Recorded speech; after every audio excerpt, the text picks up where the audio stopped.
Hello and welcome to this edition of After the Gavel. Let's run down some of the highlights from the latest City Council meeting. As required by state law, we held public hearing for our community block grant funds. These are funds that we apply for through Oakland County to the U.S. Department of Housing and Urban Development to use for services in Novi. The total this year is $130,530. Historically, most of the grant money goes to the home repair program. We also had a presentation by Tia Marie Saunders, who is the coordinator for Novi Rotary Foundation's Feed the Need program. In 2015, Feed the Need provided 1,700 lunches and activities for youth in Novi. Fast forward to 2019, this group has worked with other local businesses and volunteers to serve 10,535 lunches this year.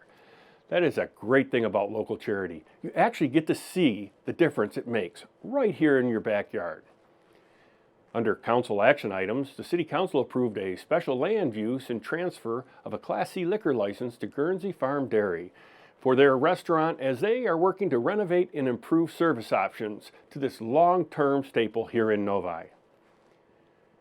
City Council also took action to reduce the amount of hotel parking space we require for our hotels.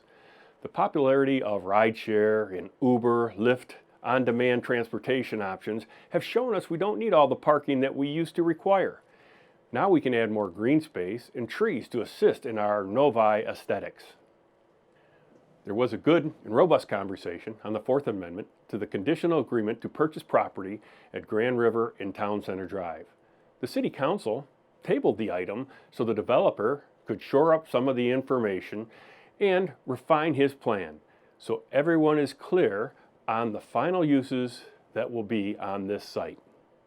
Under consent items, the Council approved moving forward with hiring a firm to help us through the labyrinth in Washington, D.C. to get federal funding for the Beck Road project.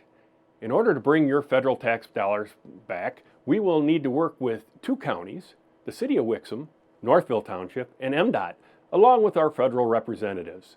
This is going to be a lot of work for everyone, and we look forward to this challenge.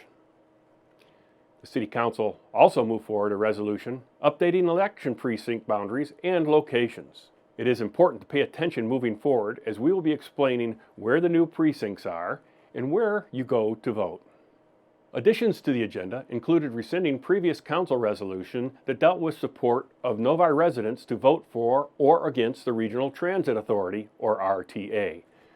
There were some concerns with the new RTA legislation that is moving forward that will not allow Novi residents to vote on RTA because the decision would be made at the county level instead. This could be a major issue, as the legislation looks like it'll allow RTA to collect up to 5 mills in local taxes for 20 years.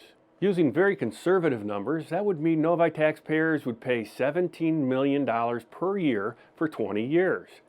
To put this in perspective, we run the City of Novi on 10.5 mills. There are many questions that are flying around, and some council members wanted to make sure Novi residents understood the entire proposal for RTA is changing. We'll have to stay tuned to this issue and try to keep everyone informed. Well, that's all the time Studio 6 has provided me, so if you need any other information, download our app or visit cityofnovi.org.